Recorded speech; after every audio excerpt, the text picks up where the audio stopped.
Податкова має абсолютно всі дані, і масив їх величезний. Більше того, там за дефолтом по закону має застосовуватися загальна ставка податку на доходи фізичних осіб, тобто 18%.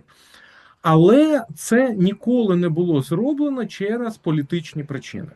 Зараз, коли ми говоримо Артем, про я додам тобі ще макроекономічну причину. Ти знаєш обсяг транзакцій між картками, між українцями? Він можу тільки перевищує здогадувати. ВВП країни. У О, нас ну ВВП складає 10 трильйонів. І понад 12 трильйонів P2P транзакцій між фізичними. От навіщо люди платять один одному ці гроші? Убий мене, я не знаю. Але це більше, ніж ВВП країни.